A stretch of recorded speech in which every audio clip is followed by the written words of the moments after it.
señales somáticas, de la sensibilidad somática en el sistema nervioso central. Tenemos dos vías que son las que van a transmitir toda la sensibilidad somática, todo lo que hemos visto que recogen los mecanorreceptores, los quimiorreceptores, los termorreceptores, los nociceptores. Uno es el sistema de la columna dorsal del menisco medial y otro el sistema anterolateral. Y hablando específicamente ahora de las sensibilidades somáticas como la presión, tacto, vibración, cosquilleo, picor, hemos estado viendo las sensibilidades posicionales, la que vienen de las articulaciones o también de los usos musculares. Estas son las dos vías que específicamente transmiten estas señales. Uno es entonces el sistema de la columna dorsal del menisco medial. ¿Por quién está integrada esta vía? Por la columna dorsal, ¿no?, que asciende por todo lo largo de la médula espinal, por la parte posterior, por eso es columna dorsal, hasta el bulbo raquídeo.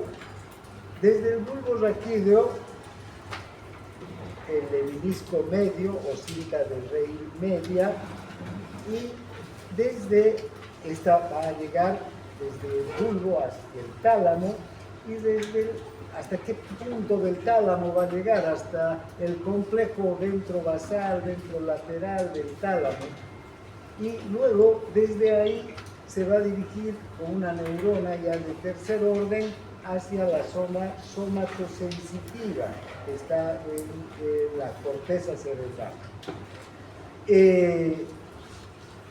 Está el sistema de la columna dorsal del menisco medial. Enseguida vamos a ver el detalle. ¿Qué tipo de señales transmite esta columna dorsal del menisco medial, este sistema, esta vía? Generalmente va a transmitir señales que nos permitan un mayor grado de orientación espacial, es decir, que podamos localizar exactamente de dónde, de qué parte de nuestro cuerpo exactamente parte el estímulo. Envía información sensitiva con gran rapidez, con alto grado de fidelidad, tanto espacial como temporal. Este grado de fidelidad se refiere a, por ejemplo, determinar qué tipo de estructura estamos tocando, qué tipo de objeto estamos tocando, la forma, la estructura, la textura de un objeto. El tacto fino, por ejemplo, se envía por esta vía, ¿no? Si ustedes observan, esta vía recibe la información de quién, de las fibras mielinizadas que llegan hasta la columna nodular y que ingresan a la médula. Fibras nerviosas grandes que transmiten por alta velocidad el estímulo, generalmente de las A beta, ¿no? Hemos estado viendo las fibras A beta. Bien, ese es el sistema de la columna dorsal del menisco medial. Luego está el sistema anterolateral. Este sistema anterolateral va a transmitir también señales desde la médula espinal, allá donde terminan los nervios espinales sensitivos, ¿no?, hasta posterior de la médula. Desde ahí va a transmitir sin interrupción hasta el tálamo. De hecho, este fascículo que lleva a este tipo de sensibilidad se llama espino talámico, porque empieza en la médula y termina en el tálamo. No es como el sistema de la columna dorsal del disco medial. Estas fibras,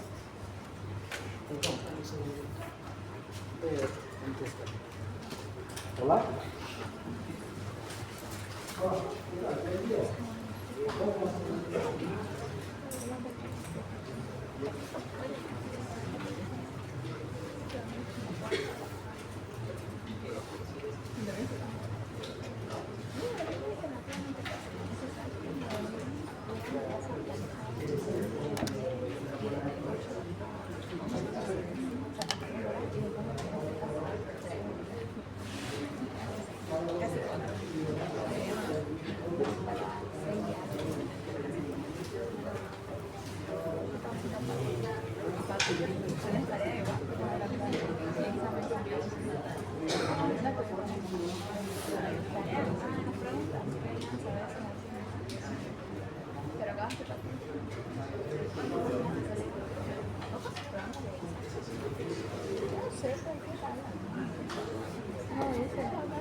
Bien, entonces estas fibras nerviosas que llegan hasta la columna son fibras mielinizadas también, y algunas otras no mielinizadas, pero que transmiten señales a velocidades bajas, ¿no? Generalmente A delta o fibra C de la clasificación que hemos visto en la anterior clase. ¿Qué tipo de sensibilidades entonces transmite esta columna o esta vía anterolateral? ¿Ven? El dolor es digamos, un abanico, una gran cantidad de tipos de sensibilidades, el dolor, la temperatura, frío, calor, ¿no? Transmite el cosquilleo, el picor, el tacto grueso, también presión, también transmite sensaciones de tipo sexual, ¿no? Entonces, una amplia gama de sensaciones es capaz de transmitir. Pero como ustedes pueden ver, son sensaciones que no nos permiten determinar con fidelidad tanto el lugar desde donde parte el estímulo ni las características del estímulo. Ya les decía, por ejemplo, el tacto grueso. Yo toco una estructura, sé que estoy tocando algo, tengo un objeto, tengo digamos, una superficie sobre la que están mis manos, pero no puedo determinar las características. En cambio, el tacto fino, el que se transmite por la columna dorsal del disco medial, me permite diferenciar que esto es suave, esto es áspero, que estoy tocando una moneda, que estoy tocando una llave, que estoy tocando una esfera y puedo sentir que es esférica la forma de esa esfera, o un dado que es ¿no? Vean que es un cubo, que tiene una forma cúbica, que tiene aristas, que tiene lados. Eso puedo determinar con el tacto fino. Con el tacto grueso no puedo determinar esas características. El tacto grueso entonces se va a transmitir por esta vía del sistema anterolateral. ¿Qué sensaciones entonces son transmitidas por el sistema de la columna dorsal del disco medial? Sensaciones de tacto que requieren un alto grado de localización del estímulo. Exactamente de dónde, de qué punto de mi cuerpo parte el estímulo. Sensaciones de tacto que requieren la transmisión de una fina gradación de intensidades. Suave, áspero. Meto mi mano a mi bolsillo, esta es una moneda, no, es una llave, puedo diferenciar, ¿es verdad? O es un botón y es una moneda. O ustedes no podrían diferenciar un botón de una moneda metiendo la mano al bolsillo o aquí abajo. Se puede, ¿no? Entonces, eso quiere decir una alta gradación, ¿no?, de las intensidades, una fina gradación. Sensaciones físicas como las vibratorias, vibración. Perfectamente el sistema de la columna dorsal del disco medial transmite ese tipo de sensaciones. Sensaciones que indican los movimientos de objetos sobre la piel. Cualquier objeto, por muy pequeño, un grano de polvo que esté sobre nuestro cuerpo, lo vamos a sentir. Una hormiguita que está caminando, lo vamos a sentir. Ya sea que estimule, ¿no?, corpúsculos de Meissner, ya sea que estimule el órgano terminal del pelo, que son estructuras que transmiten este tipo de sensibilidad, vamos a sentir. Luego, sensaciones posicionales desde las articulaciones. O sea, aunque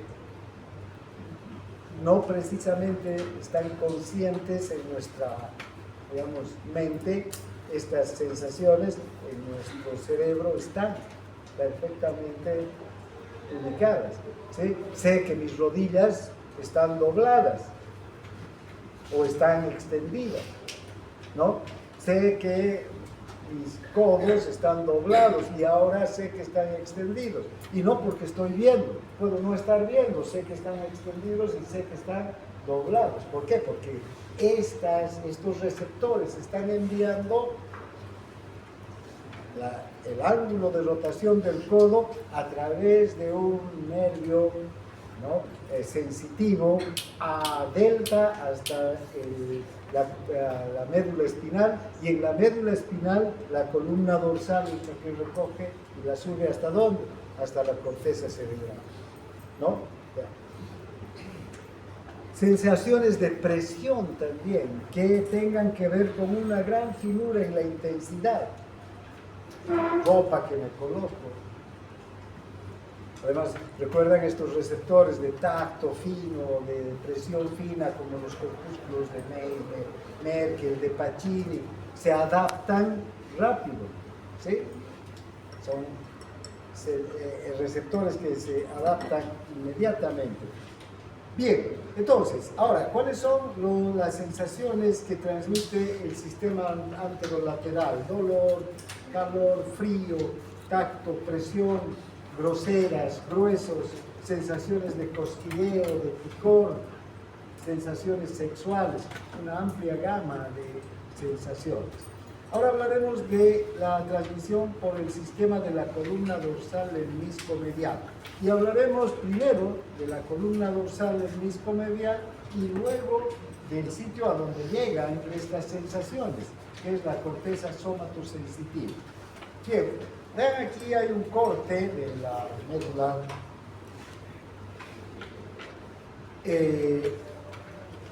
espinal y podemos observar que tenemos, ¿no?, por una parte, esto que viene a ser el asta posterior de la médula, y está el asta anterior, los hemimédulas, ¿no? Pero fíjense, por aquí está entrando un nervio, ¿no?, un nervio espinal. Bien, este nervio sensitivo va a llegar y ni bien ingresa a la médula, este nervio se va a dividir y va a irse una rama hacia la columna dorsal. Esta es la columna dorsal.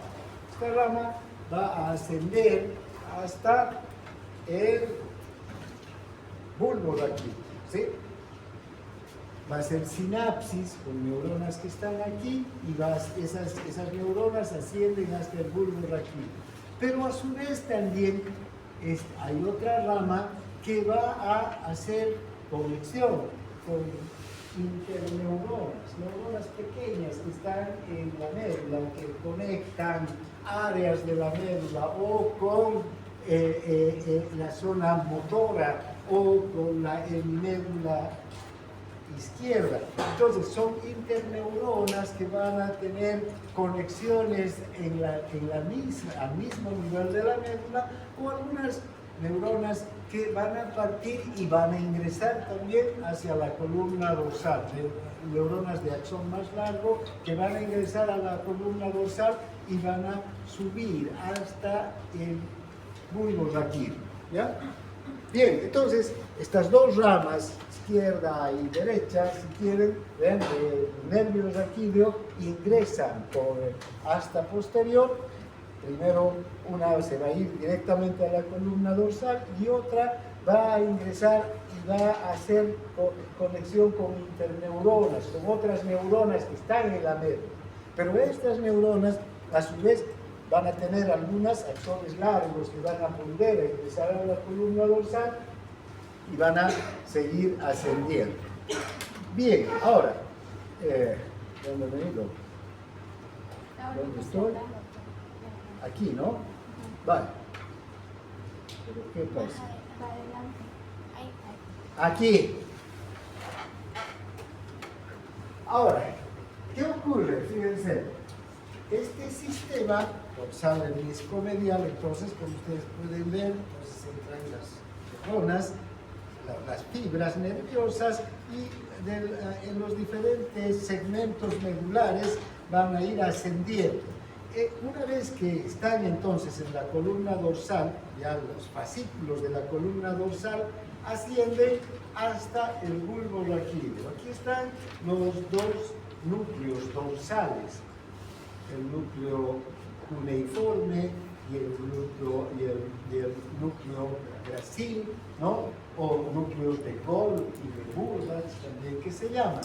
Una vez que estos fascículos entonces hacen contacto con neuronas que están en estos dos núcleos, las neuronas reciben la información y sus axones inmediatamente se entrecruzan al lado opuesto y ascienden hasta el tálamo, hasta el complejo ventrovasal del tálamo.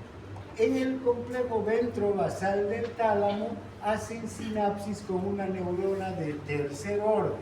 Desde aquí, estas neuronas de tercer orden, desde el tálamo, van a ascender cruzando la cápsula interna hasta la zona somatosensitiva, hacia la corteza somatosensitiva del cerebro.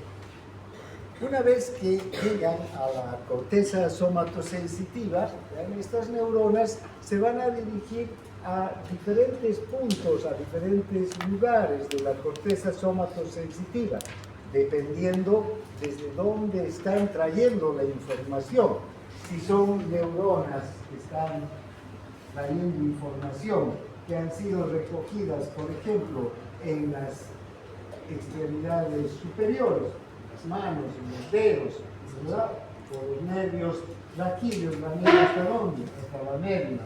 Ahí van a pasar a la columna dorsal, la columna dorsal hasta los núcleos de Gold y Burdas, se van a entrecruzar, van a subir hasta el complejo basal. Del complejo basal, esta neurona de tercer orden hacia la zona de la extremidad superior, y específicamente de la mano, y específicamente si es del dedo índice derecho o del pulgar a la zona del dedo índice o del dedo pulgar. O si es de la cara, ¿no? Ya no va aquí, fíjense, si es de la cara, ya no es la columna dorsal. ¿Quién va a hacer el mismo trabajo de la columna dorsal? Ya no va a ser los nervios, ni los nervios raquídeos, sino quién va a traer la sensación, el trigémino, ¿sí? Entonces, el trigémino va a traer aquí, ¿para qué? Para que luego llegue la sensibilidad hacia la cara, ¿sí? Bien, hacia la zona de la cara. Entonces, esta corteza somatosensitiva es una área muy importante de la corteza cerebral. ¿Vean? Volvemos aquí. Si ustedes observan este cerebro, tenemos varios lóbulos, ¿no? el lóbulo frontal, el lóbulo parietal, el lóbulo temporal, el occipital. ¿Dónde está la corteza somatosensitiva? La corteza somatosensitiva se ubica un segundo, cogeré mis marcadores.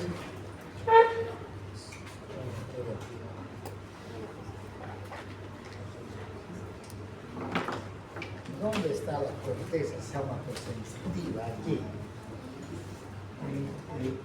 En el lóbulo parietal. Entonces, inmediatamente por detrás de la cisura central, esta que divide el lóbulo frontal del lóbulo parietal. Entonces, toda esta área es la corteza somatosensitiva. Hasta aquí llegan entonces todas estas sensaciones. Ahora, estos lóbulos que nos vemos en forma, digamos, macro, ¿sí?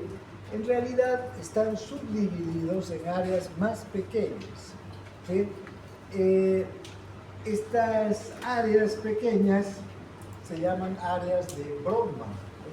Un neurólogo que estudió el cerebro y vio que el cerebro tenía áreas anatómicas y funcionales muy diferentes.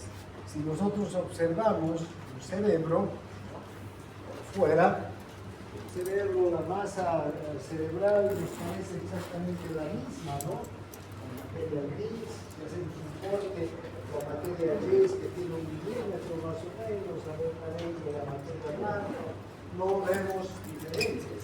Sin embargo, cuando ya se analizan microscópicamente las neuronas que están en cada una de estas áreas o subdivisiones son diferentes, porque cumplen funciones diferentes, tienen, digamos, actividad diferente. Debido a eso, a esa característica estructural y funcional, Brodmann dividió el cerebro, como ustedes pueden ver, en 50 áreas funcionales. 50 áreas que son diferentes unas de otras. Esta área, por ejemplo, hay neuronas que van a interpretar todos los estímulos que nos llegan desde el exterior en forma de radiación electromagnética. Entonces, ¿qué es lo que interpretan estas neuronas? Imágenes, ¿no? Movimiento, luces, colores. Este es el área de la visión. Estas neuronas tienen unas características. Estas neuronas que están aquí en el área 1, 2, 3, 5 y 7, fíjense, son neuronas que no tienen capacidad de interpretar el estímulo de la luz, pero sí tienen capacidad de interpretar estímulos como el tacto fino, la presión fina, ¿no? ¿Ah? La vibración. Estas son las neuronas que van a estar, que corresponden al área somatosensitiva. ¿Dónde está entonces esta área somatosensitiva? Por detrás de la cisura central, en el lóbulo parietal, en la primera, digamos, porción, parte del lóbulo parietal.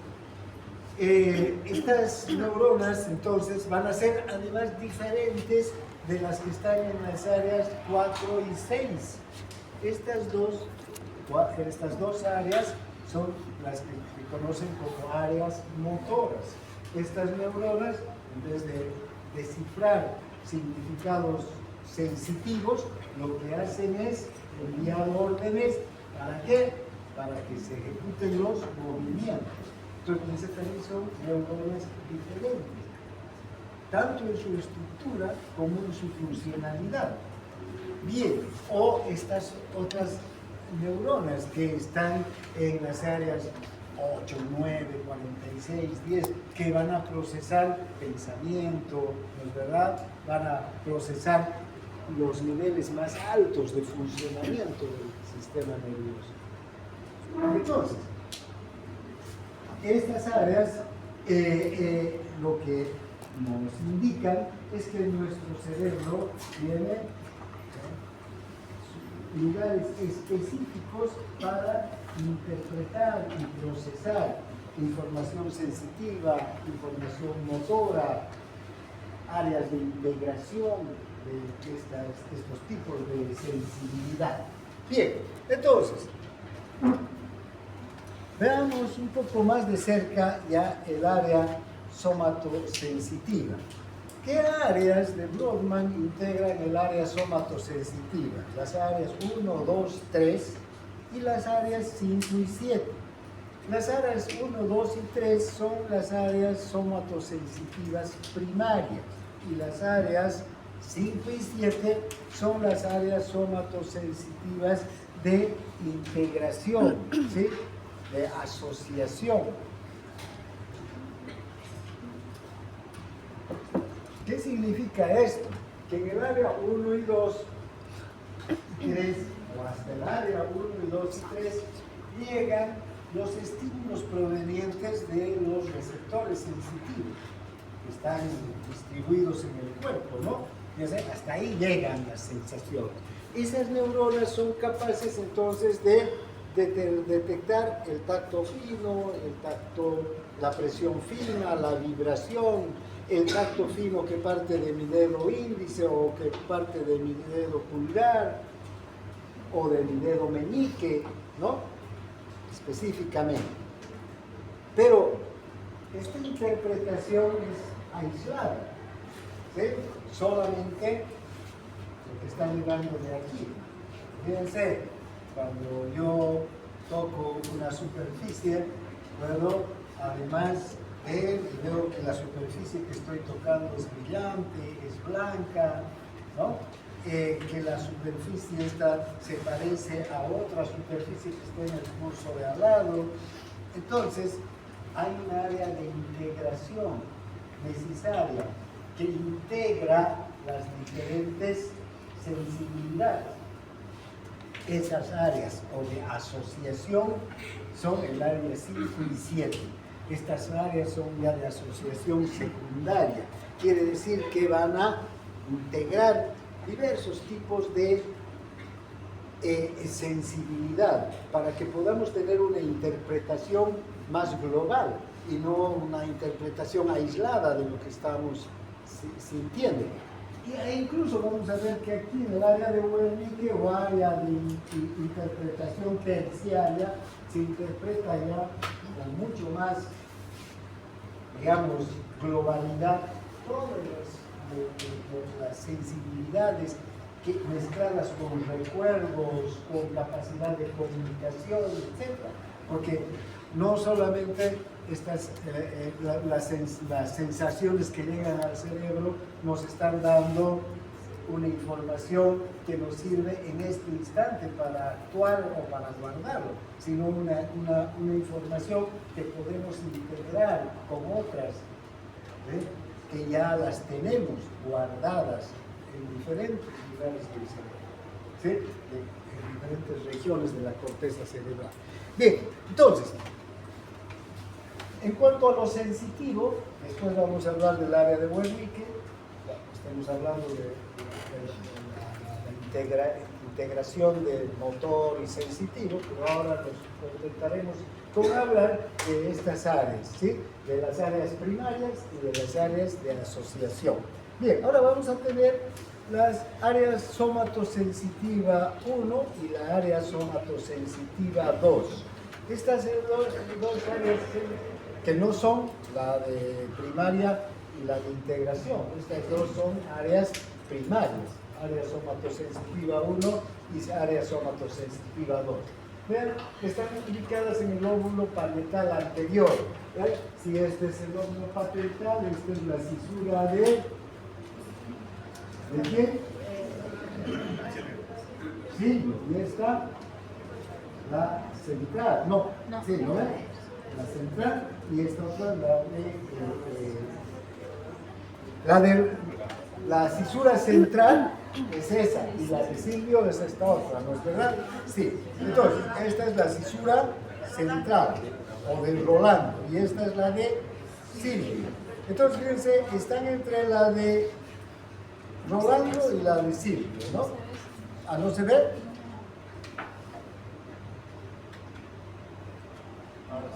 Ahora sí. Rolando y Silvio, ¿no? Bien, ahora,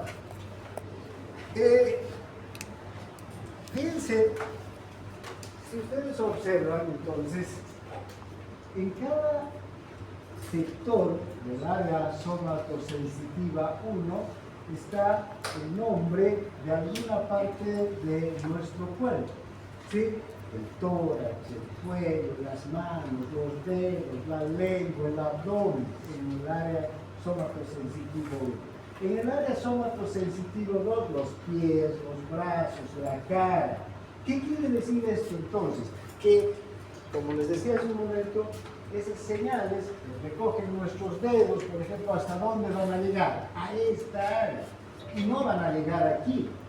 Porque las señales que recoge mi cara, si me escuece mi mejilla, por ejemplo, y yo me rasco, esa señal, esa sensibilidad que estoy sintiendo, va a llegar hasta aquí. Por ese principio de la línea marcada que hemos hablado en la primera clase de neuro, ¿recuerdan? O la que recogen los dedos va a llegar hasta aquí, o del tórax va a llegar hasta aquí. Cada punto entonces del área somatosensitiva tiene una representación topográfica de nuestro cuerpo, corresponde a alguna zona de nuestro cuerpo.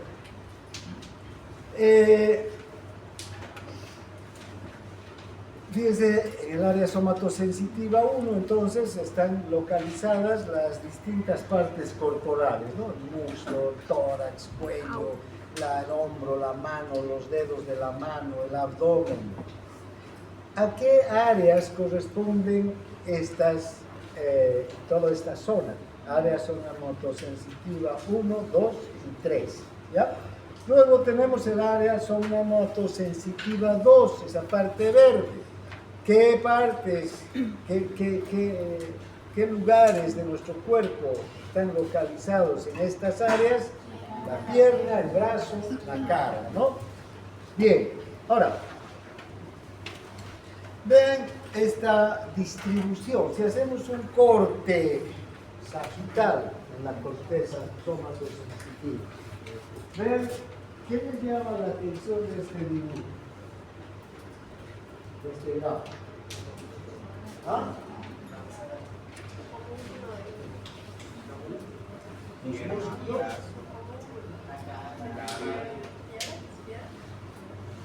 El homúnculo de Penfield.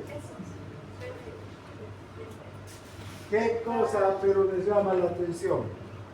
Que la cara es más grande, o sea, hay más sensibilidad en el Fíjense, para empezar, el tórax, el abdomen juntos tienen menos cantidad de corteza que solo la mano, incluso que el dedo pulgar, el dedo gordo. Fíjense el dedo gordo, la cantidad de espacio que tiene, y nos venimos aquí, ¿no? El tórax y el abdomen juntos tienen, digamos, una cantidad de masa encefálica sensitiva igual que el dedo gordo. Si comparamos el área somática, es enorme el tórax y el abdomen frente al dedo gordo. ¿Eso qué quiere decir? Que hay mayor cantidad de receptores sensitivos. ¿Recuerdan el área de estimulación, ¿no? ¿Sí? Que hay en cada milímetro cuadrado? Es mucho mayor en el dedo que en todo el abdomen. ¿Sí? Entonces hay mayor cantidad de receptores sensitivos distribuidos en el dedo gordo que en todo mi tórax y mi abdomen juntos. Y en especial receptores que son capaces de percibir tacto fino, presión fina, que son capaces de percibir vibración. Entonces, si vemos el homúnculo, ahí está el homúnculo sensorial, es la mano, el tamaño que tiene y todo el tórax, ¿no? O sea, ustedes observan aquí receptores sensitivos que están transmitiendo información hacia el cerebro. Entonces, la diferencia entre los receptores sensitivos del tórax y los de la mano son enormes, ¿no? Por eso es que la mano es capaz de percibir cualquier estructura en detalle, los dedos en particular, ¿no? Si me ponen una moneda en mi espalda o me ponen un borrador, ¿seré capaz de distinguir cuál es la moneda y cuál es el borrador? No, ¿no es verdad? Voy a sentir un objeto ahí, evidentemente, pero no voy a poder distinguir cuál es cuál. No tengo la cantidad de receptores sensitivos, corpúsculos de nervios, corpúsculos o cuerpos de nervios, ¿no? En la piel de mi espalda, o aquí en mi brazo, aquí. Ya en práctica, desde la próxima semana vamos a ver la determinación de receptores, que es totalmente diferente la capacidad que tenemos para establecer un estímulo a partir del dedo, de la yema de los dedos o en el hombro. Somos incapaces de localizar el punto exacto de donde parte un estímulo en el hombro, pero sí somos capaces de localizar el punto exacto de donde parte un estímulo en la mano. Por eso. Entonces, o también los labios y la lengua, vean la cantidad de receptores, o la nariz, son receptores sensitivos que estamos mirando en el homúnculo sensorial del pelvis. Bien, ahora, hace un momento también hablábamos de que la corteza cerebral no es la misma, ¿no? En todas las áreas, va a variar. La corteza cerebral está compuesta generalmente por 6 capas de células. Hay una capa molecular, la más externa, una capa granular externa, una capa de células piramidales pequeñas, una capa granular interna, una capa de células piramidales grandes y una capa de células fusiformes o polimorfas. También va a variar. En algunas zonas de la corteza cerebral van a dominar un tipo u otro de células, ¿no? Por ejemplo, en el área motora, las áreas piramidales, las células piramidales grandes, en especial en el área motora que se dirige hacia las extremidades, que forman el fascículo piramidal, esas neuronas van a ser mucho más dominantes en la corteza motora que en la corteza sensitiva. Bien, entonces, y además ustedes pueden ver que de acuerdo a las capas va a haber diferente tipo de funcionamiento de las células. Estas de la capa molecular, vean ustedes, tienen axones cortos, ¿sí? Son neuronas con axones cortos. ¿Qué quiere decir esto? Que transmiten información con las células vecinas. Estas otras de la capa granular externa también tienen axones cortos, pero un poco más largos que los de la capa granular. Pues son capaces de transmitir entonces ya no a neuronas vecinas, sino a regiones o a áreas vecinas envían la información, ¿no?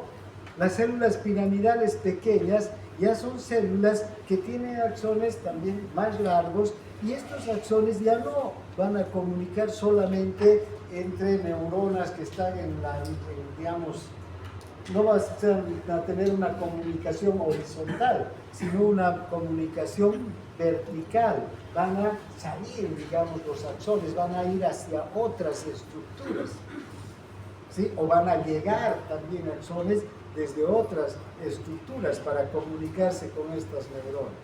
La capa granular interna también, vean, tiene axones que van a comunicar regiones de la corteza. Por ejemplo, pueden comunicar la región, la corteza visual con el área de integración o de asociación somatosensitiva. Entonces yo toco esta estructura y también veo y estoy asociando los dos tipos de sensibilidad. ¿Sí? Veo que esta es una superficie, digamos, pulida, fina, y toco y siento también eso. Y veo que aquí hay rugosidades, toco y también siento. Estoy asociando los dos tipos de sensibilidad. Para eso sirven estas neuronas que conectan áreas de la corteza cerebral. En cambio, las células piramidales grandes pueden salir de la corteza o llegar desde estructuras que están por debajo de la corteza, subcorticales.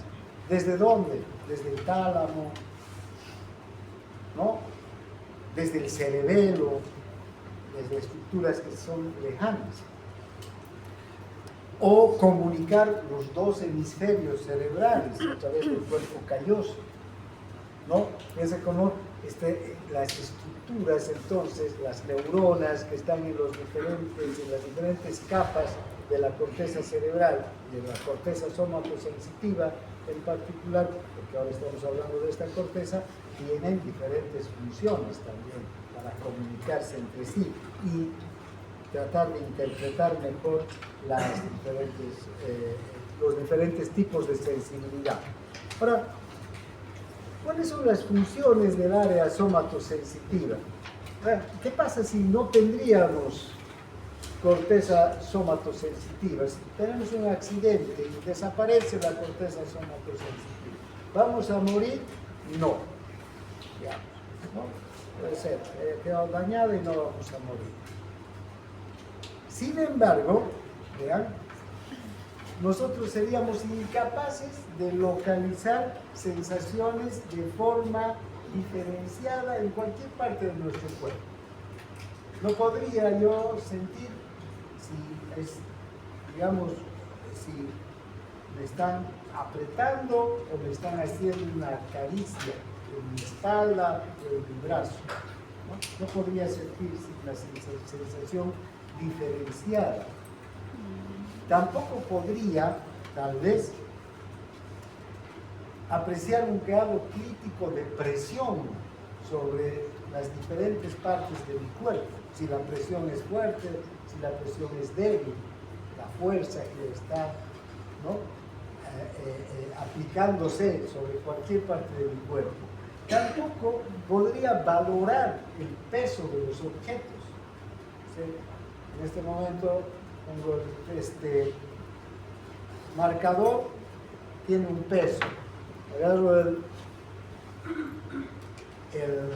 teléfono y tiene otro peso. Sé que el teléfono es más pesado que el marcador. ¿Por qué? Porque estos dos objetos están presionando de diferente manera mis receptores sensitivos para la presión. Y entonces están transmitiendo una sensibilidad diferente. Estos menos intensa la sensibilidad, esto es más intensa. ¿No es verdad? No necesito ni ver los objetos. Incluso dos objetos exactamente iguales que me pongan, pero el uno es un perdigón de fierro de este tamaño y el otro es una bolita de plastoformo, que son del mismo tamaño. Voy a percibir cuál es más pesado, ¿no es verdad?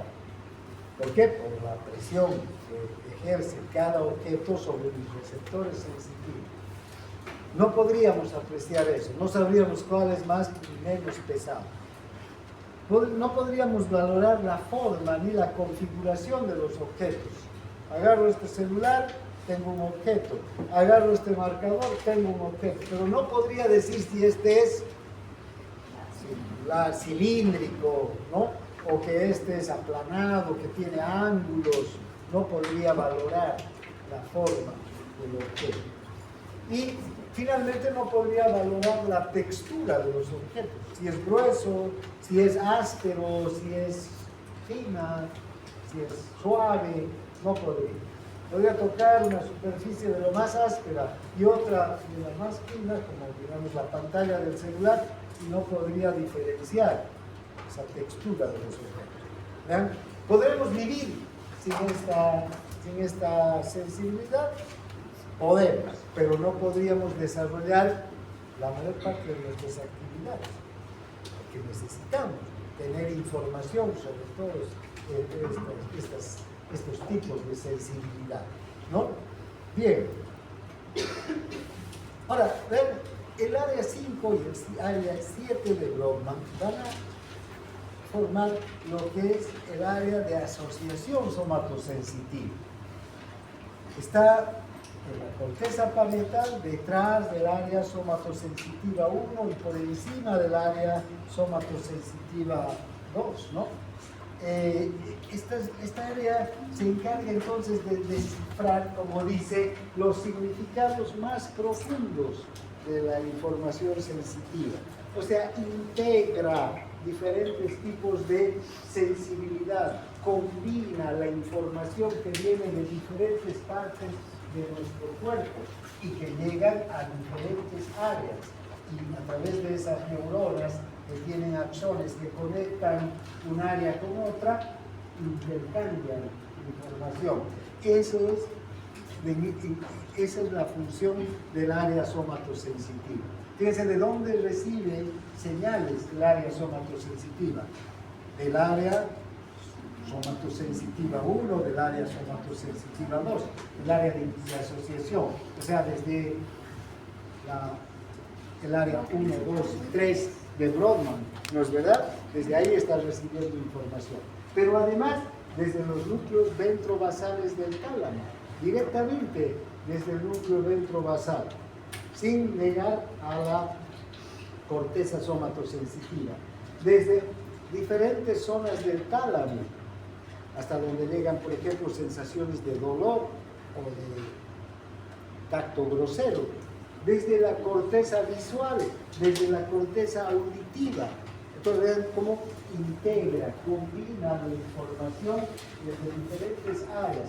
¿Para qué? Para dar un significado más profundo, más complejo a la información que estamos procesando en cada instante. Esta es un área de integración o de asociación secundaria.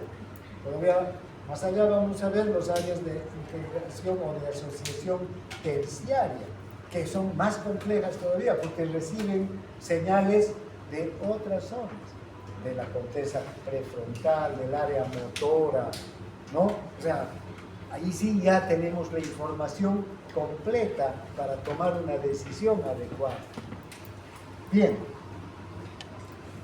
Aquí entonces el área de asociación somatosensitiva 2 que está, ¿no?, aquí abajo. Bien, ¿cuáles son las características de la transmisión por la vía de la columna dorsal? Por una parte, aquí hay circuitos neuronales básicos que están en el sistema de la columna dorsal del disco mediano. Podemos distinguir entre dos puntos, tenemos la capacidad de distinguir entre dos puntos.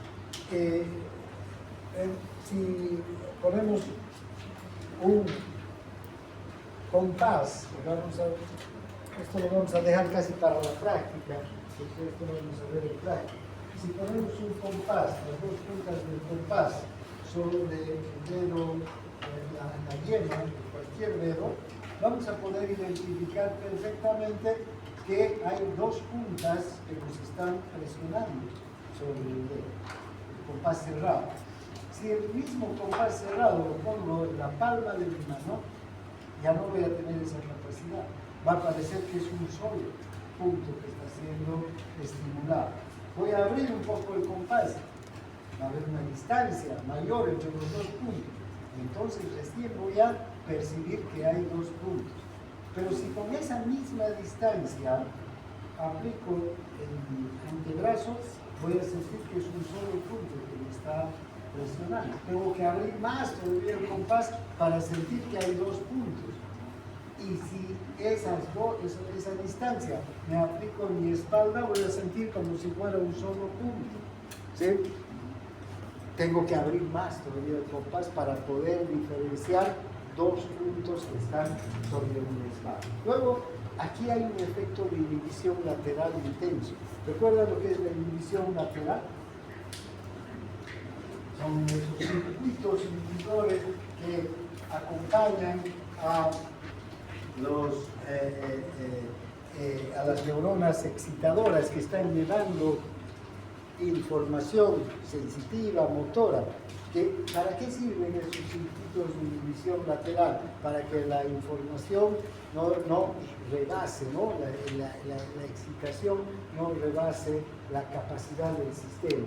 Y además, estos sistemas son capaces, los circuitos neuronales son capaces de transmitir sensaciones repetitivas y con variaciones rápidas, como sucede, por ejemplo, con el vibrador celular, ¿no? O si sentimos, alguna vez he sentido que ha habido un movimiento sísmico. ¿Han sentido esa sensación del cuerpo cuando hay un terremoto?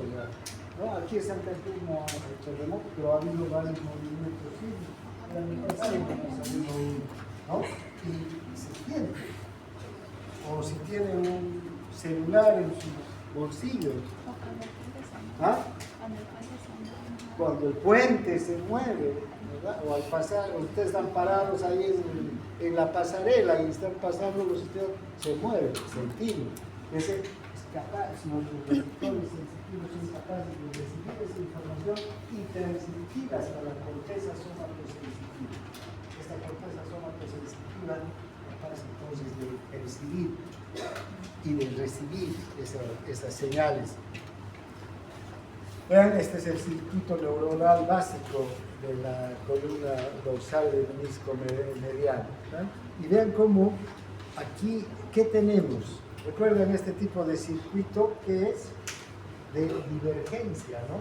Cómo va llegando un estímulo por una neurona que se va a ir amplificando a llegar a la corteza somatosensitiva, ¿no? Esto es, las neuronas. Y fíjense, aquí en el cerebro mismo, en la corteza cerebral, las neuronas que reciban un mayor grado de descarga en el campo estimulador, ¿no es verdad?, el campo de excitación de una neurona, van a ser las que más estímulo van a recibir. En cambio, las neuronas periféricas no van a recibir unos estímulos directos, no se van a excitar directamente, sino ¿qué les va a pasar a esas neuronas periféricas con estos estímulos? ¿Cómo van a quedar? Facilitadas, ¿no es verdad? Entonces, este tipo de circuitos abundan en la corteza somatosensitiva, o estos que nos permiten distinguir entre dos puntos de acuerdo al área de estimulación. Bien, eso lo vamos a ver en la práctica y vamos a hacer muchos de estos experimentos en ustedes mismos para que puedan ver la importancia de la corteza somatosensitiva y de los receptores sensitivos en recoger esta información. Luego tenemos las sensaciones posicionales. Estas son las sensaciones o sensibilidades propio-receptoras. Hay una sensibilidad posicional estática, que es la percepción consciente de la orientación de las diferentes partes de nuestro cuerpo respecto de las otras. Dice, interesante esta sensibilidad posicional estática. Nosotros en todo instante, nuestro cerebro, en cada instante, sabe dónde están exactamente todas las partes de nuestro cuerpo y cuál es la posición de cada una de ellas con respecto a las otras. Porque tengo que saber esa información. porque yo estoy sentado, me quiero levantar, vean la cantidad de músculos que tienen que intervenir para generar diferentes tipos de movimientos. No es solamente que me voy a ejecutar, sino muchos músculos, mis brazos, mi tórax, mi abdomen, mis caderas, mis muslos, los músculos de las piernas, de los pies, la posición de los dedos de los pies, ¿todo para qué? Para hacer un movimiento y levantar. Entonces, todo el tiempo el cerebro tiene que saber dónde está cada una de las partes del cuerpo. Y además, cuál es la relación de cada una con respecto a las otras, para que ese movimiento sea perfecto y no haya, digamos, descoordinación. Vamos a ver alteraciones del movimiento más allá que se deben a que precisamente hay fallas en la transmisión de la información sensitiva. Y entonces la actividad motora también se va a ver interferida, ¿no? Bien, la otra es la sinestesia o propio recepción dinámica. Velocidad, esta es la velocidad de la sensibilidad al movimiento, ¿no? Nosotros tenemos, somos capaces de detectar nuestra propia velocidad de nuestro movimiento, pero también del movimiento de cualquier otro objeto a nuestro alrededor, ¿sí? Y percibimos perfectamente esta velocidad. Vean, los receptores sensitivos posicionales son importantísimos, porque el conocimiento tanto de la posición estática de cada una de las partes de nuestro cuerpo como de la dinámica, es decir, dónde va a estar cada una de nuestras partes en el próximo movimiento. Necesito saber dónde va a estar mi pierna en el próximo movimiento para hacerlo, ¿no es verdad? Tiene varios receptores. Hay receptores táctiles, están los usos musculares, están los corpúsculos de Pacini, de Ruffini. Vean, los receptores táctiles, por ejemplo, nos dan una angulación de las articulaciones. ¿Dónde está cada articulación? El ángulo de rotación de cada articulación. Los usos musculares me dan la longitud del músculo y la velocidad de cambio de la longitud del músculo. Esa es la información sensitiva que proveen los usos musculares. Nos vamos a estudiar más en detalle a los usos musculares cuando hablemos de movimiento, precisamente porque intervienen mucho en el movimiento.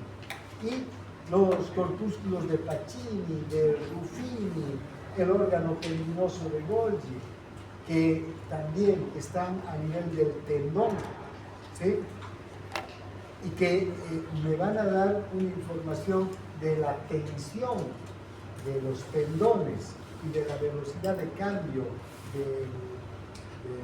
de la tensión del tendón. Entonces, son varios receptores que tienen que ver con nuestra posición e incluso con la velocidad de cambio de nuestra posición.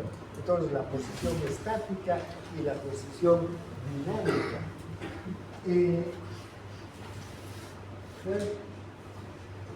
Si yo estoy parado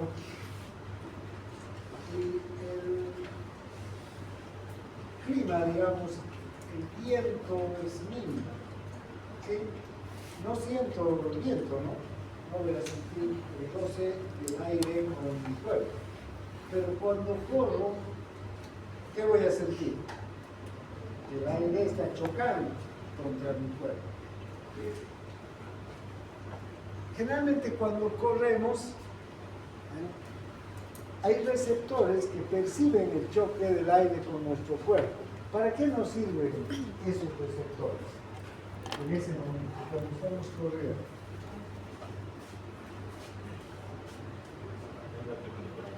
No. Receptores de presión sobre el choque del aire. no son de vehículo. Si yo estoy corriendo a gran velocidad y choco contra el aire, ¿qué va a ocurrir? ¿Hacia dónde me voy a ir? Hacia atrás, ¿no es verdad? Porque el aire me va a frenar. Pues voy a ir me va a voltear hacia atrás. A mayor velocidad, más choque contra el aire, más fricción contra el aire. Entonces, ¿qué hacemos los humanos cuando estamos corriendo? Nos ponemos en una altura aerodinámica de cortar el aire, ¿no? Nos agachamos un poco. Eso es normal. Esos receptores me sirven para qué? Para que tenga una respuesta motora inmediata. Son en esa posición. De lo contrario, me puedo ir hacia atrás, por el choque del aire. Pero cuando estamos parados también, ¿no? Si el aire está soplando, va a llegar sobre nuestros receptores. Aunque también tenemos el órgano receptor del pelo que nos da esta información sobre el movimiento de la brisa sobre nuestro cuerpo. Mueve los vellos y nos va a dar esa información. También tenemos otros receptores que están en la planta de los pies. ¿Sí? Cuando estoy parado, siento la presión de mi cuerpo, ¿no es verdad? Sé que estoy parado. Cuando estoy caminando, levanto un pie y ya no hay presión de mi cuerpo. O hay, no hay. Entonces, deja de haber presión.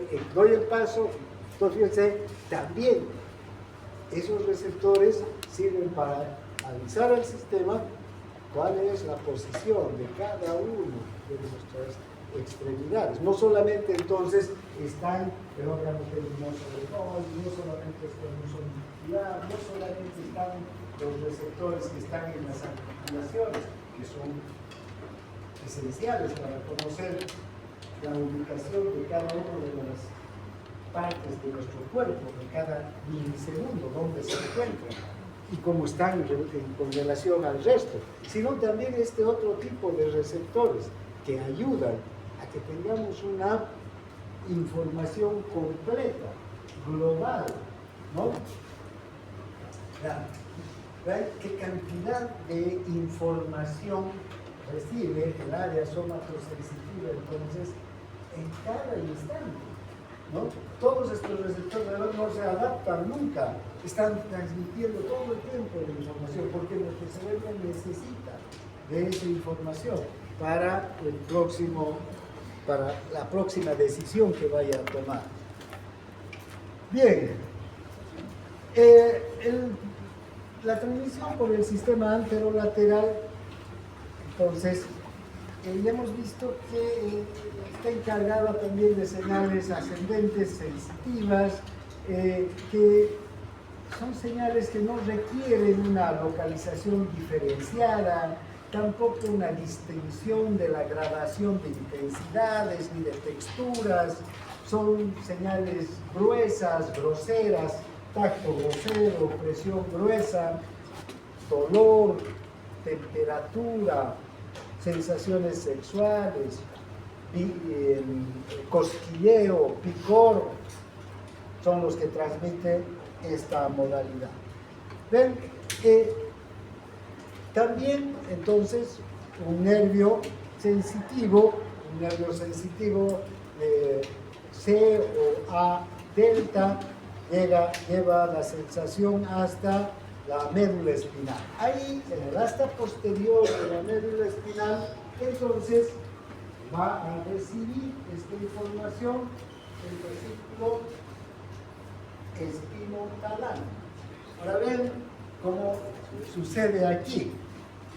Una vez que el nervio sensitivo por el asta posterior se comunica con la neurona, ¿no?, del fascículo de la vía anterolateral, ¿qué va a ocurrir? Inmediatamente va a entrecruzarse por la comisura gris anterior, por la comisura blanca anterior, se va a cruzar ¿hacia dónde? Hacia el lado contralateral de la neurona. Y luego va a ascender hasta el bulbo raquídeo. Aquí puede dejar, y hacia la protuberancia, puede dejar algunas terminales y va a pasar hasta el tálamo. Y del tálamo va a también enviar señales hacia la corteza, pero la mayor parte de las señales se van a quedar en el núcleo ventrobasal, en el área del tálamo, ¿ya?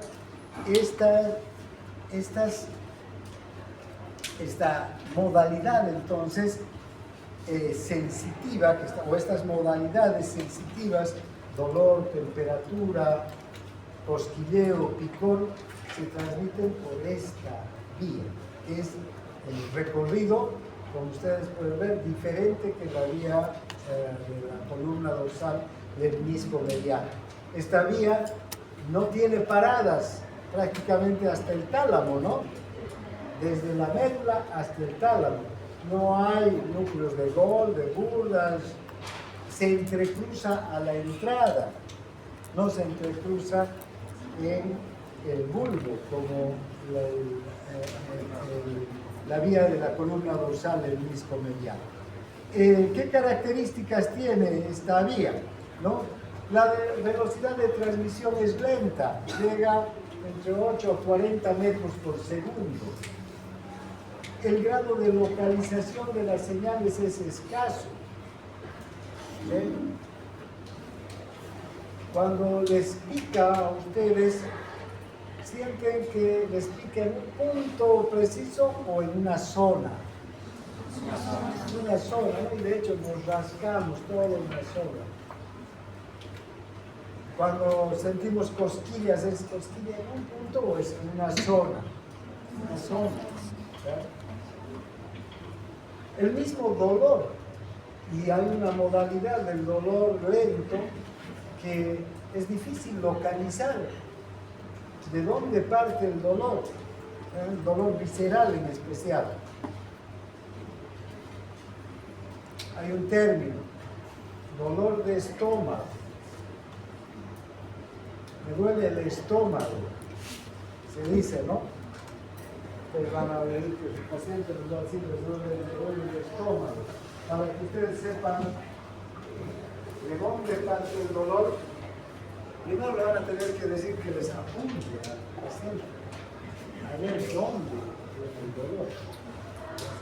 Aquí me duele por esta zona, aquí, y ahí no está el estómago, ¿no?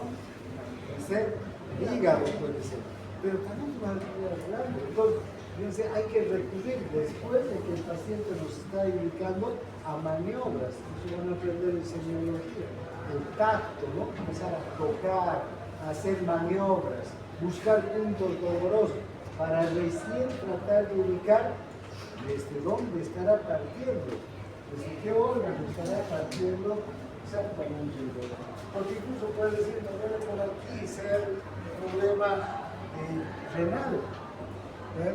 Porque el dolor es muy difuso, no tiene un punto preciso de localización. Incluso hasta los dentistas se confunden, ¿no? De la muela que duele. Me duele la muela. ¿Cuál? Esta de aquí, esta. No pueden localizar porque es toda un área que duele. Puede doler la muela mala, no saben exactamente. También hacen maniobras que tienen que hacer con frío, con calor, ¿no? ¿Verdad? Los dentistas son agua caliente, agua fría, para un poco identificar mejor el área exacta desde donde parte el dolor. Entonces, ven, el grado de localización de estas señales es escaso.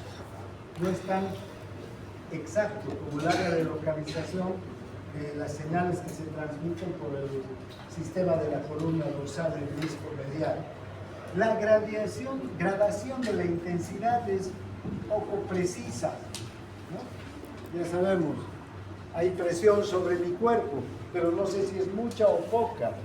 Toco un objeto, pero no sé si es cilíndrico, es cuadrado, es pesado o es liviano. No voy a tener ese tipo de información por esta vía. La capacidad de transmitir señales que se repitan, como la vibración, por ejemplo, es nula. No va a transmitir señales vibratorias, pero sí señales difusas, como el cosquilleo, el picor, la temperatura. ¿Sí? Bien, aquí vamos a quedar entonces. Ahí tenemos los dos homúnculos, tanto el sensorial como el motor.